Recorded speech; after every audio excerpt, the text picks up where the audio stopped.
सोचो आपने इसी साल अपनी ग्रेजुएशन कंप्लीट की। अब ग्रेजुएशन कंप्लीट होने के बाद आपका गोल क्या है? ऑफ कोर्स अब आप भी वही चाहोगे ना जो बाकी सब चाहते हैं कि आपके पास एक अच्छी जॉब हो, एक अच्छी सैलरी हो और एक सक्सेसफुल करियर हो। अब आप ग्रेजुएट तो है और डिग्री भी आपके पास है, तो अब आप क्या करोगे? उसी डिग्री के बेसिस पर अब आप मार्केट में जॉब ढूंढने का ट्राई करोगे, लेकिन जॉब मिलने में आपको कुछ दिन, कुछ महीने या फिर कुछ साल भी लग सकते हैं। आप हर रोज नए इंटरव्यू फेस करोगे और नई कंपनी में अपना रिज्यूमे भेजोगे और फिर भी कहीं से कोई भी जवाब नहीं आएगा। फिर एक दिन आप किसी कंपनी में इंटरव्यू के लिए जाते हो और वो कंपनी आपको सिलेक्ट कर लेती है। इतनी सारी कंपनी में इंटरव्यू देने के बाद अगर कोई एक कंपनी आपको सिलेक्ट कर ले तो क्या ये सिर्फ आपके लिए एक जॉब है? ऑफ कोर्स नहीं, ये आपकी उसी मेहनत का फल है जिसके आप हकदार हो। और आप समझ गए होंगे कि ये जॉब आपके लिए कितना मैटर करती है। और अब आप उस कंपनी में दिन रात मेहनत करते हो, ओवर टाइम करते हो और कंपनी के लिए रोज कुछ नए आइडिया फाइंड आउट करके आप उन्हें इम्प्लीमेंट भी करते हो। और ऐसा करके आप अपने सीनियर का ट्रस्ट भी जीत लेते हो और फिर धीरे धीरे आप अपनी टीम के लिए मोस्ट डिपेंडेबल पर्सनैलिटी बन जाते हो। कंपनी के लिए जो आपकी लॉयल्टी है वो जबरदस्त है। कंपनी को जब भी आपकी जरूरत होती है तब आप हमेशा सबसे आगे रहते हो। लेकिन एक चीज जो आपने कभी नहीं सोची, आपने कंपनी को तो अपना बेस्ट दे दिया, लेकिन अपने खुद की ग्रोथ, उसके बारे में तो आपने कभी कुछ सोचा ही नहीं। जो कंपनी आपको पे कर रही थी आप उसी में खुश रहे और ना ही आपने कभी अपनी सैलरी को लेकर कोई सवाल उठाया और ना आपने कभी नई अपॉर्चुनिटी एक्सप्लोर करने का ट्राई किया। आपको बस यही लग रहा था कि जितना मैं कंपनी के लिए लॉयल रहूंगा कंपनी उतना ही ख्याल मेरा भी रखेगी। और फिर एक दिन कंपनी को फाइनेंशियल डिफिकल्टी को फेस करना पड़ता है और कंपनी ये अनाउंस करती है कि कंपनी में कॉस्ट कटिंग चल रही है। अब आप तो यही सोचेंगे ना कि मैं तो सीनियर हूँ और मैंने कंपनी के लिए इतना कुछ किया है तो मुझे थोड़ी ना कंपनी जॉब से निकालेगी। पर जब ले ऑफ लिस्ट आई तो सबसे ऊपर उसमें आप ही का नाम था। कंपनी की तरफ से ना तो आपको कोई वार्निंग दी गई और ना ही कोई रिवॉर्ड मिला, क्या सिर्फ एक ईमेल और एक महीने का नोटिस। अब जरा सोचो 5 साल की मेहनत, कंपनी के लिए लॉयल्टी, ओवर टाइम और सब कुछ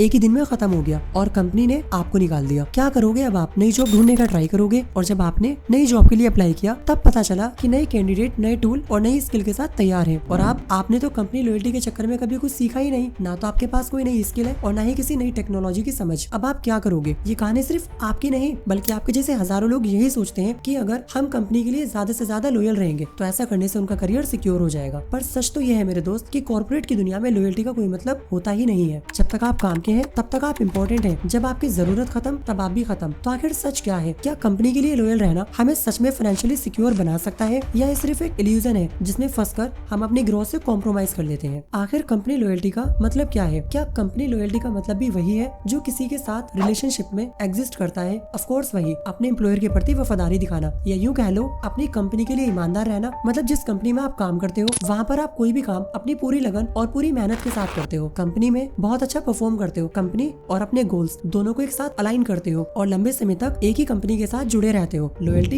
एक तरह का कमिटमेंट है जिसमें एम्प्लॉय अपनी एनर्जी और अपने वक्त को कंपनी की सफलता में इन्वेस्ट करता है। अब सवाल ये आता है कि लोग इतने लॉयल क्यों हो जाते हैं? सो बेसिकली इसका आंसर सिंपल है। कई लोग सिर्फ इस वजह से कंपनी के साथ लॉयल होते हैं कि वो स्टेबिलिटी और सिक्योरिटी चाहते हैं। बेसिकली जब हम किसी भी कंपनी में लंबे समय तक काम करते हैं तो फिर हमें ये लगने लगता है कि कंपनी हमें अपनी फैमिली की तरह समझती है। हमें ये लगने लगता है कि जितना ज्यादा हम कंपनी के लिए लॉयल रहेंगे उतना ही हमारा करियर सिक्योर रहेगा। इट्स ओके, कंपनी के लिए लॉयल रहने में कोई बुराई नहीं है, ये गलत नहीं है, लेकिन ये गलत सिर्फ तब तक नहीं है जब तक ये एक लेवल तक है। ये लॉयल्टी प्रॉब्लम तब बन जाती है जब हम अपने खुद के बारे में सोचना बंद कर देते हैं, अपनी ग्रोथ के बारे में सोचना बंद कर देते हैं। कंपनी लॉयल्टी के चक्कर में फंसकर ना तो हम किसी भी नई स्किल को सीखने पर फोकस करते हैं और ना ही किसी भी तरह की नई अपॉर्चुनिटी पर ध्यान देते, बस एक ही जगह चिपक कर रह जाते हैं। फिर होता क्या है, जब तक आप कंपनी के लिए जरूरी है तब तक सब अच्छा लगता है, लेकिन जैसे ही मार्केट में कुछ चेंजेस आते हैं, कंपनी को नए लोग और नए आइडिया चाहिए होते हैं, वैसे ही आपकी वैल्यू कम होने लगती है। और ये सब ज्यादातर उन लोगों में देखा जाता है जो अपने कंफर्ट जोन से बाहर ही नहीं निकलना चाहते। वो बस ये सोचते हैं कि जितनी देर तक वो एक कंपनी में रहेंगे उनका करियर उतना ही सिक्योर रहेगा। और ये मेंटालिटी इंडिया में बहुत कॉमन है, जहाँ लोग एक बार जॉब मिलने के बाद नई अपॉर्चुनिटी पर ध्यान ही नहीं देते। इस चीज को एक एग्जांपल के थ्रू समझते हैं। आप सभी ने नोकिया कंपनी के बारे में तो सुना ही होगा। 1990 और 2000 के शुरुआती दौर में नोकिया एक सपना था। हर एम्प्लॉय को लगता था कि वो एक ऐसी कंपनी का हिस्सा है जो दुनिया बदल रही है। अगर उस टाइम पर किसी को नोकिया कंपनी में जॉब मिल जाती थी तो उसे ऐसा लगता था कि उसे सिर्फ नौकरी नहीं बल्कि पूरा परिवार मिल गया है। उस कंपनी में काम कर रहे हर एम्प्लॉय को अपने ऊपर फख्र होता था कि वो एक ऐसी कंपनी के लिए काम कर रहे हैं जो दुनिया की सबसे बड़ी मोबाइल कंपनी है। नोकिया के पास जितने भी एम्प्लॉय थे वो कंपनी के लिए बहुत ज्यादा लॉयल थे। वो रोज दिलो जान से मेहनत करते, कंपनी में ओवरटाइम करते और कंपनी के लिए नए प्रोडक्ट बनाते। और उस टाइम पर मार्केट में कंपनी की इमेज और स्टेबिलिटी इतनी स्ट्रॉन्ग थी कि कंपनी के एम्प्लॉय अपनी ग्रोथ से ज्यादा जॉब सिक्योरिटी को जरूरी समझने लगे। लेकिन फिर कुछ सालों बाद मार्केट में स्मार्टफोन पॉपुलर हुए। एप्पल ने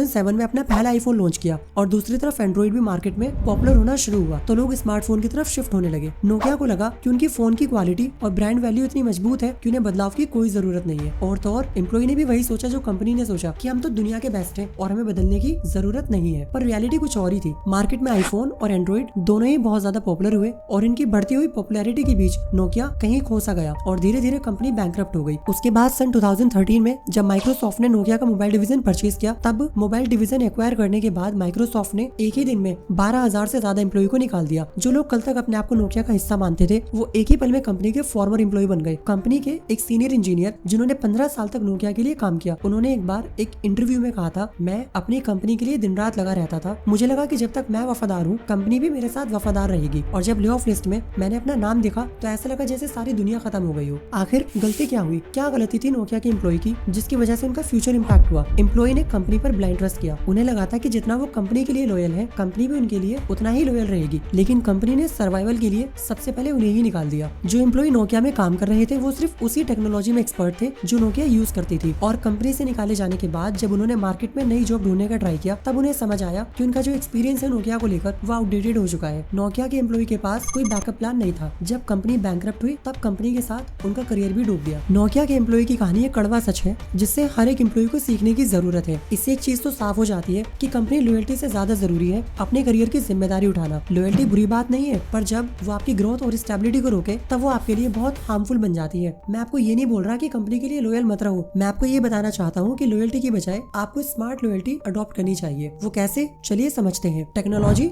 और मार्केट हर दिन बदल रहे हैं। जो स्किल आज वैल्यूएबल है वो कल आउटडेटेड हो सकती है। आप अपने आप से ये सवाल पूछिए कि अगर कल मेरी जॉब चली गई तो क्या मैं किसी दूसरी जॉब के लिए तैयार हूँ? अगर आपका जवाब ना में है तो नई स्किल सीखना शुरू कीजिए और हर 6 महीने में अपने रिज्यूम को देखिए और उसमें कुछ नई स्किल को ऐड करने की कोशिश कीजिए। अक्सर लोग अपनी जॉब में इतने बिजी हो जाते हैं कि वो अपना प्रोफेशनल नेटवर्क बनाने में ध्यान ही नहीं देते। लिंक्डइन पर एक्टिव रहिए, नए लोगों से बात करें और अपने इंडस्ट्री के इवेंट और वेबिनार में हिस्सा लें। जब आपका नेटवर्क स्ट्रॉन्ग होगा तो नई अपॉर्चुनिटी आपको ढूंढेगी, ना कि आपको उनके पीछे भागना पड़ेगा। अक्सर हम लोग क्या करते हैं, हम लॉयल्टी को समझने में गलती कर बैठते हैं। कंपनी के लिए लॉयल रहना अच्छी बात है, वो गलत नहीं है, पर अपने करियर के लिए लॉयल रहना उससे भी कहीं ज्यादा जरूरी है। आपका फोकस अपनी स्किल, अपने गोल और अपने करियर ग्रोथ पर होना चाहिए। जब भी आपको लगे कि आपकी ग्रोथ रुक गई है तो आप नए मौके की तलाश कीजिए। सिर्फ एक नौकरी पर डिपेंड मत रहिए। आज के जमाने में साइड हसल और पैसिव इनकम बनाना बहुत जरूरी है। फ्रीलांसिंग, कंसल्टिंग, ब्लॉगिंग, यूट्यूब, जितने भी ऑप्शन है उन्हें एक्सप्लोर कीजिए। आपका सबसे बड़ा एसेट्स आप खुद हैं। जब तक आप अपने आप को कॉन्टिन्यूसली इंप्रूव करते रहेंगे आप कभी जॉबलेस नहीं होंगे। जब आपका फोकस अपनी वैल्यू बढ़ाने पर होगा